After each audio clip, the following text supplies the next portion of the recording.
humans, it's just Martine, and welcome to week 2 of REALMATHON. My last vlog is here. Let's jump straight into reading. Boom, it's early Monday afternoon, and I'm here to deliver a points tally for 33 days. I increased Serene's points, and I used the following prompts. Train new first years in the academy and author new to you. Listen to your elders, read a nonfiction. Supply run a book with an author from a country different than yours. The author is from France. Attend a feast, a book featuring food. Food was talked about enough in this book that I counted it. And then rest break, read a book in one sitting, because I read this whole book this morning. So in total, that earns me 9 points for Serene. I'm hoping to include some more like lifestyle stuff in this reading vlog, aside from just telling you like which prompts I'm using for which books, or any book reviews for books that are not for other videos. But today, on this lovely Monday, I've really just dedicated myself to reading for the most of the day, so unfortunately, that's the only kind of update I can give you. But it is a reading vlog, so it's like not that unfortunate. But anyway, I finished Warren the 13th and the All-Seeing Eye, and I used it for some prompts to knock some magic out of Calamus. And then I did end up counting it as fitting my team's genre of whimsical fantasy. I found it whimsical, and it's definitely fantastical, so I said that it counted. But the 5 decreasing prompts that I used were First Blood, red on the cover, magical warfare, has magical warfare or weapons. Specifically, I'm thinking of that like tooth in it. Cut off their magic, has an isolated setting. Try new magic out of your comfort zone. I really don't usually read books with like illustrations. I don't often read like middle grade. And then also Betray an Alliance, a book featuring an orphan or betrayal. Warren the 13th is technically an orphan. His parents are dead. Additionally, there were lots of betrayals in this book, like many. I think maybe even one of the chapter titles had something to do with betrayal. Chapter 12, in which Warren is betrayed. With that, the prompts gave me a total of 1, 2, 3, 4, 5, 6, 7, 8, 9, 10, 11, minus 11 points. And then whimsical fantasy, that's an extra 10, so minus 21 points from Calamus. And that's on that. Hey friends. Somebody's made a small beach since the storm. Happy Tuesday. It's a huge day today because my official thesis proposal is today. Even though we're almost done with data collection, we've done things a little out of order, but that's fine. So I'm obviously really nervous for that proposal because I'm supposed to graduate in like 3 weeks, so I need them to approve it. But aside from that today, I have 2 classes and some reading to do, and I wanted to give you an update on a book that I'm reading right now. I'm reading City of Ashes, which is the second Mortal Instruments book, and I'm just at 50%. And the things that happened between 45% and 50% of the book had me screaming. I mean, I was worried in the beginning of the book because the first like 35% or something, I was like, yeah, you know, this is fine, but I wasn't feeling the same connection that I felt in the last book, especially because I'm listening to it on audiobook and I tend to have troubles with that. But then things happened, both with Jace and with Simon, and I'm losing my mind a little right now, trying to figure out what's gonna happen for the rest of the series with the things that are happening now. Because like, there are several books left to go and crazy changes have just occurred. So that's wild. And I'm going to jump back into my Magical Hopathon books now, but that was my reading from this morning. And I just wanted to tell you that I was like screaming internally about it, so. All right, here's I think the outfit we're going with for my thesis proposal today. I got this cute shirt that my aunt gifted me. I have these pants from my mom. I have these shoes from my sister. This is the fit. I passed my official thesis proposal. Now just like 1,000 more steps before I graduate in like 3 weeks. Headed to improv and a cappella group now. I'm barely gonna get any reading done today. Now you know why. It's Wednesday evening and I'm coming to you with some fresh updates because I finished 2 books today. So I'm gonna give you the rundown on the points. So the first book that I finished reading today was Soul Heist: The Missing Mentor. I'm using this to deplete probably Calamus because Calamus is doing better right now. So I think I'm gonna do this one for Calamus and the other book to deplete Iskana because they're both depleting. So for this one, I have the prompts. First Blood, red on the cover. Overthrow the King, an indie or self-published book. This was also a book that was featured on Wattpad at one point. Magical warfare, has magical warfare or weapons. There's definitely magical weapons in this. Take to the Sea, a book set at sea. I'm counting this because surfing and like an ocean setting played a big role in this book, so I'm counting it, and that's it. Plus, I'm counting it as a whimsical fantasy because those were the kinds of vibes I was getting for it, so that's my team's genre or subgenre, so extra points for that. Then I finished Daylight by David Baldacci, and I'm using this for the prompts: First Blood, red on the cover; Mind Games, so a psychological thriller; Seek Magical Aid, set in or an author from where you live. David Baldacci is an American author. Send spies to learn about their culture, any kind of representation. There were a couple kinds, but the main one I wrote it down for was Alzheimer's and having a parent who has Alzheimer's, and then Betraying Alliance, an orphan or betrayal. Those are all the points. I'm about to put it all into like the spreadsheet that I'm using to keep track of my points, and then the REALMATHON Google form. Hopefully I'll get some more reading done tonight, but these are probably my only like finished reads for today, and that's where I'm at. Happy Thursday. It's Thursday afternoon, but this morning I finished reading City of Ashes by Cassandra Clare, and I'm giving this 3.5 stars. I'm using it for the following prompts, and then I'll tell you some more about my thoughts. So I'm using it to increase Serene, so I'm using it for make a technological advancement, an audiobook or ebook, because I read it on audiobook; make an alliance, a book with romance, if you know, you know; build a school, a YA or middle grade book; increase your population, a book with a parent-child relationship; and then build a castle, which is a chunky book, because this weighs in just over 500 pages, so I am counting it. That will get us 9 points. My thoughts on this book overall is that, like, overall it was pretty good. I think a couple things made this less loved than the first book for me. For one, listening to it on audiobook. I would really rather have read it on ebook. My library just doesn't have it on ebook. I don't know why they had the first one on ebook, but none of the other ones. That's a trend I've been noticing. I like it less on audiobook, especially if they're battle scenes, because I'm bad with battle scenes in general. Then make it audio, and I listen to my audio quick, and I'm like unwilling to slow it down unless I'm not understanding anything, and it's just like all flying over my head. 2, there was one battle sequence in this book. The first book like didn't have too many long battle sequences, or like any long ones.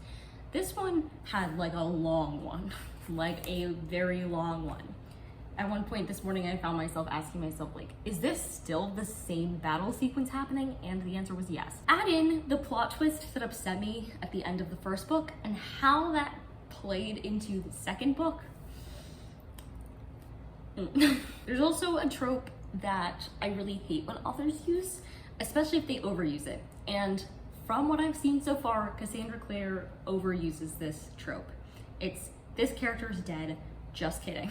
I understand if there's a really clever reason why you have to believe a character is dead and they're not actually dead. But I hate when people just kill off characters or make them seem dead and then they're always like, surprise, not dead, because they're just doing it to mess with you, which is messed up. You're like, oh no, this character died. Just kidding. Oh no, they died again. No, they didn't. Okay.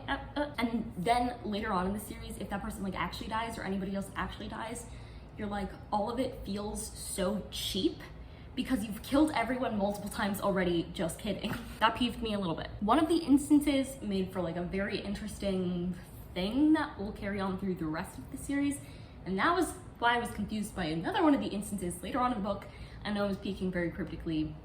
I don't want to ruin anything, but it just, I had some thoughts about it. But overall, I do enjoy the characters in this series. I enjoyed the concepts of the world. There were some interesting things happening, so I overall enjoyed it more than not.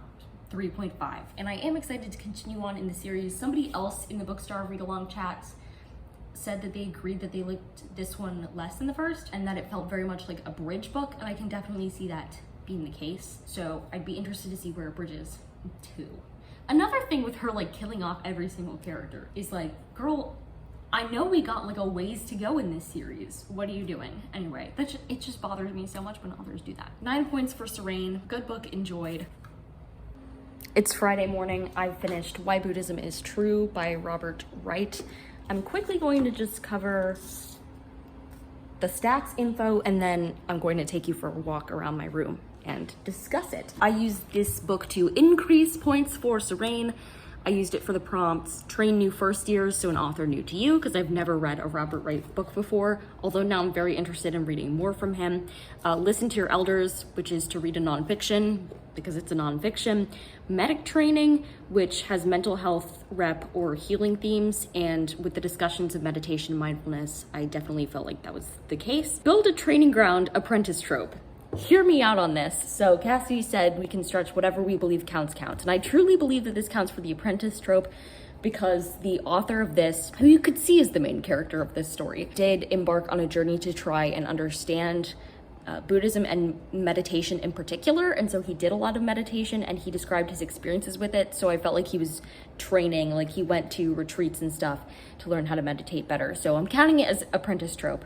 And then finally, build a library, a book someone has been nagging you to read. So the only reason I found out about this book is because I was giving a presentation in my psych honors seminar class last semester, and my professor was like, have you read this book? And I was like, no. And she was like, I think you're gonna love it. So of course I asked for it immediately.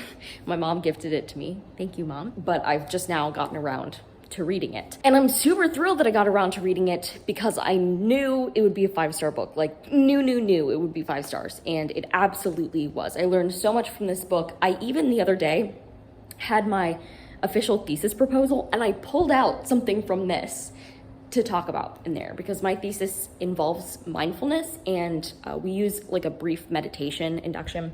And so one of the professors on my committee asked me a question about metacognition, and I answered it with like an anecdote from this book, which was super cool. Overall, the like sections that I liked the least about this were probably the latter sections, not the ending sections, but the like three-quarters of the way through sections, because I felt like things were maybe getting repetitive. Overall, it was a very enjoyable read. Like I looked forward to picking it up every time I did. I did it the great service of not rushing through this book.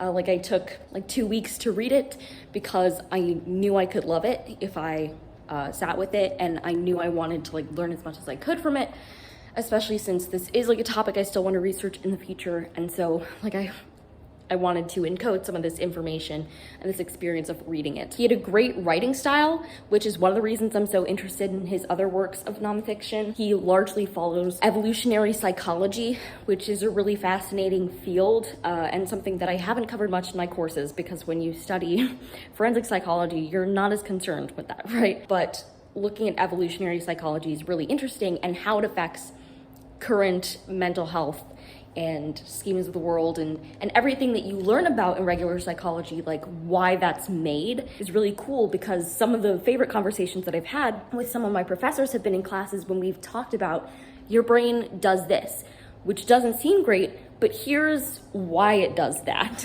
So for example, the reason that like being able to create false memories of like associated stimuli is really good is because this is what my teacher always tells me. If you went to the watering hole in the past and you saw a paw print, like a tiger's paw print, but you later misremembered that there was a tiger there, that's really good, because just the paw print might not be enough for you to not go back there. But remembering a tiger there is a good enough reason not to go back. And so you're going to be safer if you don't go places where you think these really dangerous things have been. So applying that to like the whole of this book, the ideas of meditation and the like more secular and westernized Buddhism was very interesting. Also just great discussions about Eastern religions in here, especially Buddhism, but there was also some good discussions about like Hinduism and the differences between the two. And I love reading about different religions, so that was also really good for me. So I'm glad I have this in my collection, and I'll definitely be like going back to it in the future. Plus it got me some points for this, so that's cool. It's Saturday morning and this is not a reading update, but I was about to post this on Instagram and then I realized that I can't because the video that I would be referencing is not out yet. So anyway, I spent the morning watching the 5 Feet Apart movie, and in one of my last few vlogs, I read the book and it made me cry. Big time. So I didn't expect to cry from the movie, because if I go in expecting to cry, then I don't cry. I didn't like full out sob, but I did shed a few tears, but interestingly, not at the part that I cried in the book. And that's just because the way that the scene that I cried at in the book is written, like literally They tried, I could see them trying to convey it in movie format and they just couldn't. That scene in the book was just so beautifully heartbreaking. They also had a different ending, and as much as I liked the ending of this one and the things that they added to this ending, the ending of the book is just so bittersweet and well done that like I liked that ending better. But all in all, it was really good. It still made me feel things, which is great. So a lot of people complain about this type of literature that it's like it's romanticizing illness, and I understand that, where they might be thinking that, but to be honest with you, the actors in this were made to look sick. Like they looked sick. They didn't look good. They looked sick. For people saying that like they don't look sick or like they're too like quote unquote sexy to be sick, like I disagree. They looked sick. They looked ill, which you really couldn't capture from reading the book. Like they did their best to describe it in the book, but seeing it was a different thing. So seeing they both had their good elements. I think pairing them together works really well. Also, it was really funny because I didn't know Moises Arias was in it. I obviously knew Cole Sprouse was in it, but for two Disney Channel stars from around the same time to be the like two main male characters was like really random. Happy Saturday. I did finish a book this morning, so I'll fill you in on all the points for that in a little bit. But in this moment, I just wanted to come in and tell you so that somebody knows that when I was walking through the gardens at my school and I got to the turtle pond, there was a guy sitting there playing harmonica for the turtles, and he was pretty good. Back in my same old vlogging spot to tell you about the 2 books I finished today and how many points they're gonna earn me or take away from other people, whichever. First, I'm going to start with See All the Stars. And the prompts I'm using this for are Train New First Years and Author New to You, Grow Crops, a book with green on the cover because there's green right here, Build a School, so a YA or middle grade book, this one's YA, and then Medic Training has mental health rep or healing themes. It has both of those, so huzzah. Plus 7 points for Serene. And then Project Hail Mary is getting me a few more minus points. I don't know who I'm taking away from. It might be Escada's turn, it might be Calamus, I don't know. Anyway, I'm doing Sense Bias to learn about their culture, any kind of representation. So there was representation of all types in this. Discover a powerful artifact, read a sci-fi. It's very clearly a sci-fi. Seek magical aid, set in or an author from where you live. I don't live out in the ethers of space, but Andy Weir is an American novelist, so it counts. Cut Off Their Magic has an isolated setting. If you know anything about this book, you know it has an isolated setting. And then Interrogation, give a book or author a second chance. I'm giving Andy Weir a second chance. I didn't love The Martian, so I read this one. I might finish some more books today. It's Sunday, by the way. I updated you yesterday morning to talk about the harmonica, but it's now suddenly Sunday. That's where I'm at. This morning I finished one of the most enjoyable reading experiences that I've had in a long time. Like, I've loved books recently, but I haven't read many like satires or books with like asides or tangents. And I really do love those books. Like, the footnotes are some of my favorite part of the Nevernight trilogy. I love me some Terry Pratchett, all that like weird, nonsensical, absolutely whimsical, crazy vibe.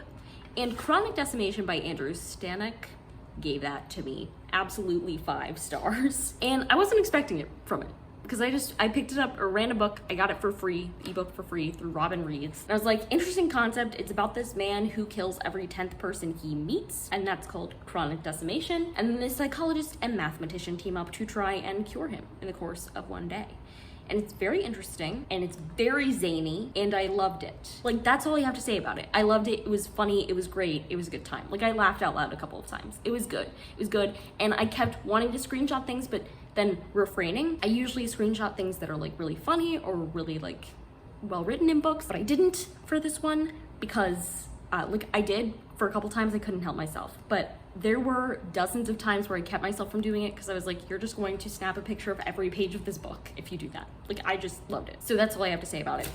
Let's talk about points. I use this to increase Serene's points for the following prompts. Train New First Years in the Academy and Author New to You. 1. I hope Andrew Stanek does not just stay an author that I read once. I enjoyed it so much, I want to read more from him, and he's a completely independent author, doesn't even have an editor, he said in his like afterword. So really want to support him. Great. And he writes like mysteries and stuff too. Like, I'm curious, get me into it. 2. Make a technological advance, an audiobook or ebook. I read this in ebook form. Medic Training has mental health rep or healing themes. Definitely had lots of mental health rep in there. Some of it real, some of it not. And then Make an Alliance a book with a romance. There was like a brief romance in this. And then I'm adding 10 points as a whimsical fantasy. I was like, does this count as a fantasy? Absolutely.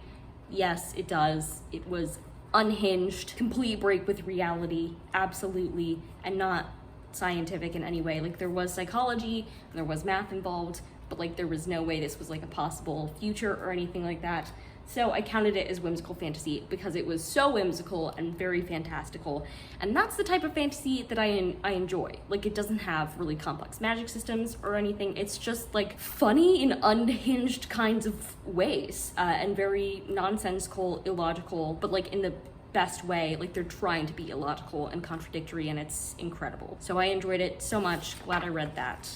It's Sunday evening. I'm going to end the vlog here. If you like to, go ahead and give it a big thumbs up and comment down below which of these prompts fits the majority of your reads, and subscribe for more reading, writing, and college lifestyle content. And until next time, bye humans, bye!